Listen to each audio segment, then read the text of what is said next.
मान लीजिए आप एक रिक्शे में बैठे और आपने रिक्शे वाले को कहा चलो भाई मुझे चौराहे पे चलना है। तुरंत रोक के कहा नहीं भाई चौराहे पे नहीं जाना है, मुझे तिराहे पे जाना है। तुरंत बोला तिराहे पे नहीं जाना, मुझे नदी पुल पर जाना है। फिर बोला नदी पुल पर नहीं जाना है, मुझे दरियापुर तिराहे पे जाना है। फिर बोला दरियापुर तिराहे पे नहीं जाना, मुझे किसनी रोड जाना है। फिर बोला किसनी रोड नहीं जाना, मुझे भटना रोड जाना है।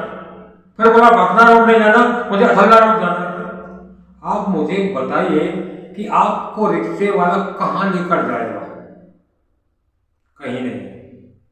सेम यही चीज आपके ऊपर भी लागू होती है कि आप आज तो सोचते हैं मुझे नौकरी करनी है, कल सोचते हैं मुझे दिल्ली जाना है, परसों सोचते हैं मुझे दोस्त के साथ जाना है, गुजरात जाना है, परसों सोचते हैं मुझे आर्मी की भर्ती देखनी है, फिर अगले एक महीने बाद सोचते हैं मुझे रोजाना दौड़ लगाना है, फिर दो अगले महीने बाद सोचते हैं मुझे चार्टर्ड अकाउंटेंट की कोचिंग करनी है, फिर अगले बार सोचते हैं मुझे एसएससी की कोचिंग करनी है।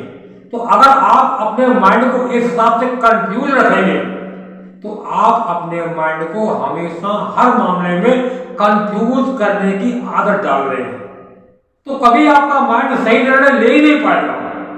इसलिए जब भी आप कोई निर्णय लें तो एक टाइम पर एक ही निर्णय एक फिक्स टाइम लिमिट के साथ लें कि मुझे यह काम इस टाइम लिमिट में सिर्फ यही करना, इसके अलावा कोई दूसरा काम नहीं करना। अगर आप इस तरीके से हर महीने, हर पल, हर क्षण, हर हफ्ते में, हर 15 दिन में, हर 2 महीने में, हर 6 महीने में, हर साल में अपने लक्ष्यों को बदलते रहेंगे तो इससे क्या होगा, आपके दिमाग को कंफ्यूज होने की हैबिट लग जाएगी। ये किसी भी एक काम पर प्रॉपर फोकस नहीं कर पाएगा, और जब ये किसी काम पर प्रॉपर फोकस नहीं कर पाएगा तो आपको किसी भी काम में मन ही नहीं लगने देगा। फिर ये एक्चुअली माइंड कंडीशनिंग तो आप खुद करते हैं। जब आप मेरे पास मेरी लाइफ कोचिंग सेंटर ज्वाइन करेंगे तब हम बताएंगे माइंड कंडीशनिंग कैसे होती है, माइंड प्रोग्रामिंग कैसे होती है। यही माइंड प्रोग्रामिंग है कि आप एक महीने में सोचते हैं मुझे आर्मी की नौकरी करनी है, अगले महीने सोचते हैं मुझे एसएससी की कोचिंग करनी है, फिर अगले महीने सोचते हैं मुझे दोस्त के साथ दिल्ली जाकर नौकरी करनी है, फिर अगले महीने सोचते हैं मुझे पापा के साथ में खेती करनी है। तो इससे आपका माइंड कंफ्यूज होता है और आपके माइंड को कंफ्यूज होने की हैबिट हो जाती है। फिर ये किसी एक काम पर फोकस नहीं कर पाएगा, ये एकाग्रता नहीं रहेगी आपके पास में। और कभी भी देख लेना आप, अगर आपने अपने माइंड को इस तरीके से सोचने की आदत डाल दी तो फिर कभी कभी किसी भी वक्त आपको किसी एक काम पर, किसी एक काम में 1 महीने, 2 महीने, 6 महीने से ज्यादा फोकस नहीं करने देगा, मन लगने ही नहीं देगा। और फिर आप कोई भी काम 6 महीने, 1 साल करोगे छोड़ दोगे, इस काम को 1 साल करोगे छोड़ दोगे, दौड़ लगाने जाओगे 10 दिन लगाओगे छोड़ दोगे। होता कि नहीं ऐसा साथ? आप जिम जाते हैं 4 दिन जाते हैं छोड़ देते हैं, आप कोचिंग करते हैं 1 महीने करते हैं छोड़ देते हैं, आप नौकरी करने जाते हैं 6 महीने करते हैं छोड़ देते हैं। क्यों?